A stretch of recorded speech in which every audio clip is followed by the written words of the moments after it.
In this episode, you'll meet a few patrol officers of the Needham Police Department. Sergeant Tim Dorr will walk through the steps officers take to enforce traffic stops. You'll also see civilian students get hands-on experience with a simulation program called MILO. MILO provides simulative situations that a police officer might face and plays an important role in the police's de-escalation training. Now let's dive in. Okay, why we do the traffic stops? Obviously, high numbers, 36,000 deaths in the U.S. in 2019. 334 of those were in Massachusetts. And then since 2018, this doesn't include the highway, which the state police have primary enforcement for, but we've had 2,117 motor vehicle crashes and 5 traffic fatalities. Since 2018, we've conducted about 16,000 motor vehicle stops. But Officer by 80s would do the majority of those as the traffic officer on the motorcycle. Most of these are verbal warnings and written warnings, and about 1,200 were for criminal motor vehicle violations. And when I say criminal motor vehicle violations, we're talking about OUI. It says operating under the influence of alcohol. That's also drugs. It's the same charge. Operating with the revoked or suspended license, operating in danger, operating with insurance. It also includes leaving the scene of an accident. If you notice, we keep saying operating instead of driving. You'll see some states, they'll say, driving under the influence. Operating means you're doing more than just driving. Like if you're parked, you're not driving, but you're still operating. So to have a moving violation, obviously we have to have a motor vehicle. We have to have operation, like we said, and it has to be on a public way. I'll go over that in a second. There's 3 different public ways. Motor vehicles are defined as all vehicles constructed and designed for propulsion by power other than muscular power. These do not include the railway trolley vehicles, construction equipment, obviously wheelchairs and motorized scooters. The construction equipment vehicles that are exempt are ones that don't go over 12 miles an hour, the ones you might see on the highway digging up the road. This is the operation, anything that sets the vehicle in motion. Example, moving the gear shift or turning the ignition key, and the vehicle is still in operation, stopped in ordinary course of travel, like park, engine stalls, traffic light. You're still operating the vehicle. And that's why they use that term operating as opposed to driving. At least Massachusetts does.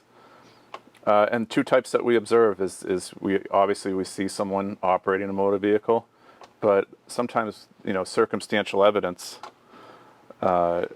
is required to prove operation when we don't see it happen. Like maybe we show up to an accident afterwards, or we take a witness statement on somebody's driving. Okay, public way or right access. Like I said, there's 3 different public ways. The standard public way is Hillside, Route 128 are good examples. It's a state-owned, town-owned road. Also, there's second would be a place to which public have a right of access. That might be something like Memorial Park, or if go down to one of the beaches that you can drive on. And there's also a place where members of the public have access as invitees or licensees, and that's your usually business parking lots. Anyone know where that is? It's Brookline and Manning Street. It's 1948. This is Brookline going up towards the high school. Okay, as far as the traffic stops and whether or not we're going to issue a citation, like the chief said, we have discretion in these matters. That's one of the most important things for police, I think, to deal with the public, is to have this discretion. So what we consider when stopping a motor vehicle and issuing a citation is most important is the type of driving. Okay, like is a person creeping through a red light at 2 a.m. or are they blowing through a red light at rush hour, swerving around a pedestrian who's in a crosswalk. Driver history, that's important. That's one of the things we find out when we run a license to a computer. Are they getting the message, or is stronger enforcement needed? Do we need to issue them a citation because they just have pages and pages of entries of moving violations on their record? Also, the reaction. Are they going to accept responsibility? If they do, that you've met your goal of educating them on the driving safety. You have to factor that in. You use a little bit of everything. One of the other things is socioeconomic situation. This is primarily for equipment violations, which in Needham we don't usually issue a money fine for equipment violation. But is it something that's going to be, disproportionately affect an indigent motorist? So we take that's not by itself, but we take all those factors in. Okay, so when we make a traffic stop, we observe the violation, or we respond to a call for criminal activity and find the suspect vehicle. That's like, if we get a call for, someone committing a crime and they've given out a description for a vehicle. So what we want to do is we pick a safe spot for the traffic stop, turn on the lights and sirens, and then we want to let dispatch know where we are. That's very important for our safety. We let them know where we are, the license plate, anything they need to know. Number of occupants, that's usually at nighttime. We give number of occupants. It might signal to another officer that you might need a hand there. Position of vehicle, this is very important for us for safety-wise. So the officer's pulled over the vehicle, and if you can see, he's positioned a little bit to the left of the vehicle. Like if this is the side of the road, pull the vehicle over, they're right here. You're going to want to park about right here, cantered a little bit to your left. And your wheels are going to be turned that way. Your front wheels are going to be turned that way. So if this is the operator, if you're talking to the operator, you're covered if another car was to come here and hit you, okay? Also, the wheels are turned, so if another car comes and smashes into this car, the wheels are going to help the vehicle go that way, okay? And not hit you or the vehicle that's been pulled over. Position is very important. I just want to play a quick video. Heart-stopping video to show you this morning out of Texas. A police officer hit by a suspected drunk driver during a traffic stop amazingly gets up and just walks away. Now, before we show you the video, we want to warn you, he is okay, but it is hard to watch. All right, here it is right here. The officer's dash cam video shows him walking up to the car he pulled over, and then watch, seconds later, that car slams right into him sitting and flying. But keep watching. He gets up and he walks over and arrests the suspected drunk driver who hit him. That officer now recovering from a fractured vertebrae, but of course it could have been so much worse. So, it can happen, and it can happen quick. So one of the things we do to protect ourselves is to position the vehicle properly. All right, observe the occupants when you pull them over. Look, most of these are so routine, and 99.9% of the time it's very standard. You want to, just observe the occupants, look for unusual movement. Again, this is all for officer safety. At nighttime, it might help to shine a spotlight into their rear view mirror or into their side view mirror. It just kind of keeps them from watching you. Remember the importance of keeping the element of surprise. You never know who you're dealing with when you're coming up on a motor vehicle stop, especially at night. And like I said, usually everything's fine, but you just never know, and you don't want to get complacent. Okay, use various approaches when necessary. Like I said, consider approaching from the opposite side. Not only is that sometimes advantageous in how the road is to protect yourself, but also just to change it up a bit. Also, when an officer stops someone, I don't know if you ever see them walk up. First thing to do is touch the back of the trunk. They're putting their thumbprint on the vehicle, just to show that they were there in case it is a bad guy and something happens to you. They can use that as evidence. All right, this is just another quick video. So. Good evening, I'm Tanya Spencer. New tonight, 6 News obtains dramatic video of that Fortville police officer as he was being attacked. You never know what's going to happen if you pull somebody over. From the officer's dash cam show the why you got to remain vigilant. Close up.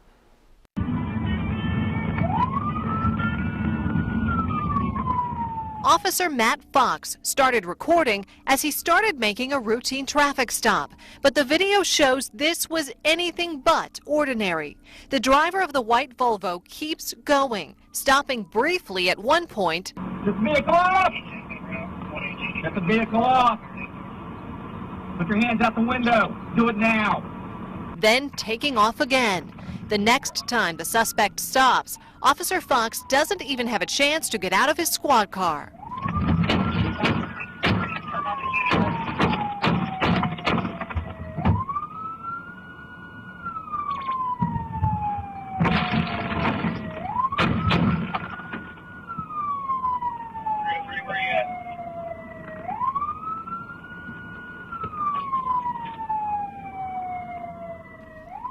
After taking an array of gunfire, Officer Fox is able to call out as backup arrives. So he's that officer's okay.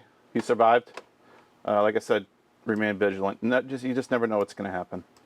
Okay, this is just greet the operator, advise them to stop. Obtaining information, running the vehicle through the RMV. What we're running for the RMV is their license and driver status, see if everything's active, whether or not it's suspended. We want their history, obviously to help us make a decision with issuing a citation. And we're also checking for if they're wanted by any agencies, which does happen. And also situational awareness, just be aware, is there an odor of alcohol or drugs? Do they present impaired? Do you see anything dangerous in the car that's dangerous to the public or us? This is Detective Anderson. Some of you may know her. This is a firearm that she recovered when she first got on a traffic stop. Indicators, watch out for initial failure to stop. Officer numbers, that's something that's night, and that has to factor in with other factors. Removal of seatbelts, are the occupants going to get ready to flee? Quick move to get out of the vehicle. If someone jumps out of the car immediately after you pull them over and comes back to meet you instead of you going to meet them, that's usually a sign they're trying to hide something. Okay, exit orders. There's certain reasons that officers can exit you from, make you exit a vehicle at night. Officer safety is one that would be like dangerous movements, hiding something, reaching under the seat. The officer is allowed to take you out and search that area that you were reaching around and pat you down.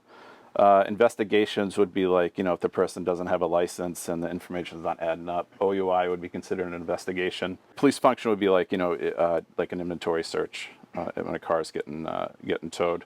And community caretaking would be medical or physical impairment. Say you find somebody passed out in the back seat, you can go into the car and check on their well-being. This is just from the Officer Down Memorial page, 10-year span. We show 311 officers killed in automobile crashes, 56 in motorcycle crashes, 131 were struck by vehicles. But, these are pretty high numbers for the categories, the automobile crash and officers being struck by vehicles and killed.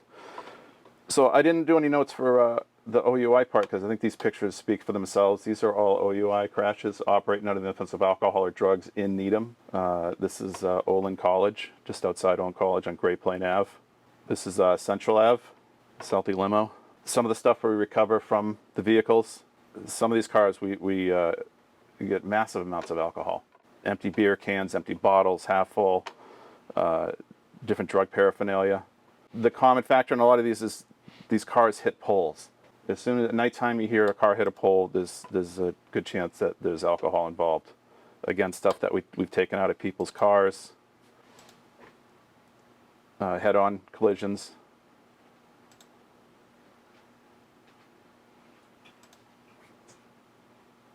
That's on Central Ave by the Dwight School. This right here is a car that struck a car Central Ave down by Cedar. Struck the traffic signal that tells you to slow down and flashes. This is the traffic signal. And this is part of the traffic signal sticking out of his windshield. And that's what was in his console. And this was pretty recently on Mark Tree. She hit a tree on Mark Tree doing about 50. And Joe was there, and that might be the drunkest I've ever seen someone. And that is right by the library there, about 6 o'clock in the evening. Lieutenant John Kramer, for anyone who knows him, just before he retired. Good afternoon. My name is Officer Baades with the Needham Police. I'm one of the traffic officers here at the department. Today we're actually going to recreate some traffic stop scenarios that we had previously done as part of the Citizens Academy. However, due to lighting and time constraints, we weren't able to video them at the time. So we're going to be recreating a basic synopsis of what we did here today in our parking lot.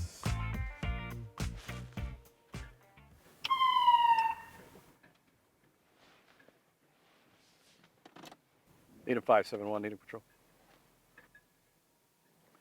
Traffic stop, the parking lot of the old Hillside School, mass passenger 50 Mike Tango 08. 50 MT08 on a silver Toyota van.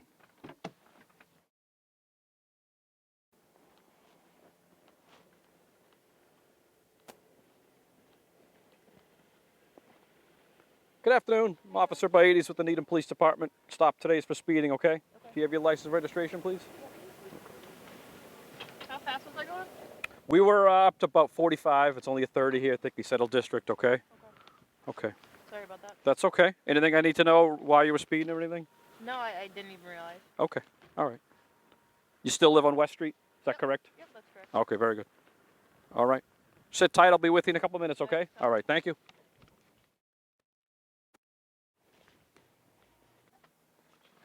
Needham 571, the Needham Patrol. Operator's going to be Mass Sierra 123 45678. S 123 45678.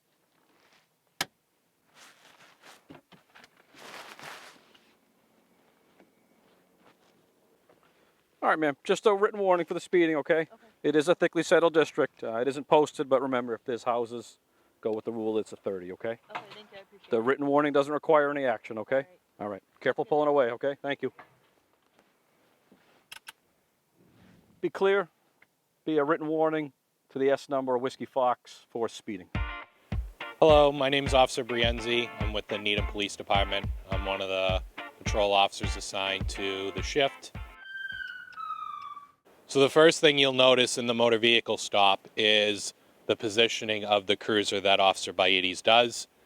We kind of divide the left half of the vehicle in half, and you turn your wheels counterclockwise. The reason for that is, God forbid, if a motor vehicle that's traveling behind does end up hitting the cruiser, the force of it will be able to kind of protect the officer and the driver that's been pulled over. The other reason that we divide this, it also protects the officer from a vehicle that drives by and might accidentally sideswipe the person that's pulled over or the officer that is conducting the motor vehicle stop. Officer Baedes exits the cruiser. We try not to slam the doors, just kind of keep it quiet. We kind of want to just not make as much of a loud presence as possible. Go up to the back of the cruiser. We always touch the back of the bumper or the rear quarter panel.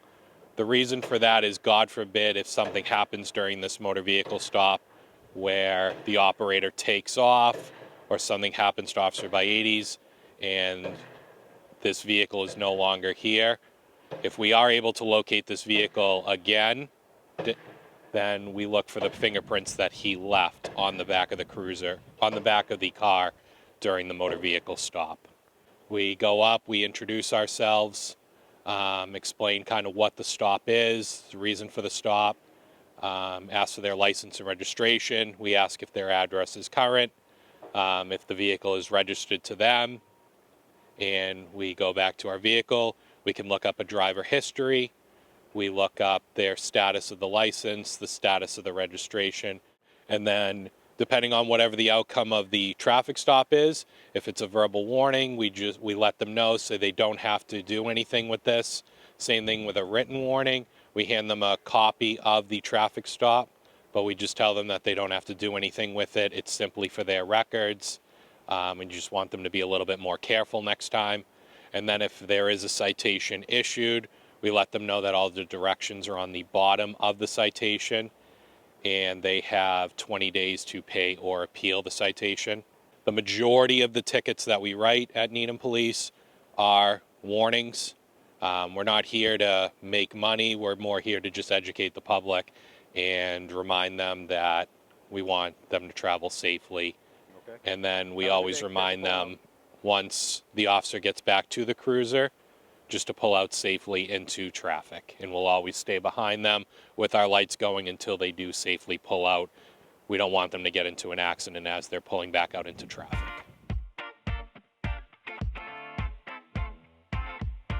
I'm Sergeant Richard Forbes with the Needham Police Department. One of my responsibilities is training. During the Citizens Police Academy, we had our citizens go through the MILO range process, which is a training simulator that we use for our officers. And we thought it was really beneficial for them to see and feel what it was like to go through the same training our officers go through. And today we're going to take a little deeper look at how the MILO system works and what we use it for. So the MILO system has its software combined with some hardware in the form of like a projector and some lasers, and that's how it determines if we use the equipment they provide. It determines where our different methods and different things we would do how it would interact with the screen. We also turn off all the lights, so when the officer is going through the training, it's very immersive. And the MILO software has like 600 or more scenarios that we can pick from, and it's everything from basic target shooting all the way up to like an active shooter scenario. And we can also run multiple officers through at the same time, so they need to work on teamwork and communication and things of that nature. All the tools that officers can use, they have a MILO version of. They have a baton, they have pepper spray, they have a taser, and they have a firearm. Our goal when we use MILO is sometimes situations can be very bad, and time for negotiation and de-escalation, there's very little, and the officer only has time to react and defend himself or defend somebody else. Other times we use scenarios where we want de-escalation, that we want the opportunity for that so that officers practice those skills. And if they didn't de-escalate enough, we can control the scenario to make it go different directions. They call it branching. And if the officers aren't doing what we think they should based on our training and our policies, then we can have the simulation go one way, and then after every scenario we do a debrief, and we'd explain to the officer, this is what we were looking for in that scenario, and we think you could have, you did this well and that well, but you could have done this a little better. And oftentimes we'll give them the opportunity to repeat the scenario if we think that's necessary, and make sure that they're doing what we think they should be doing. Okay, so this is what the MILO software looks like. This is a folder we created for a training session and some of the scenarios we use during that session.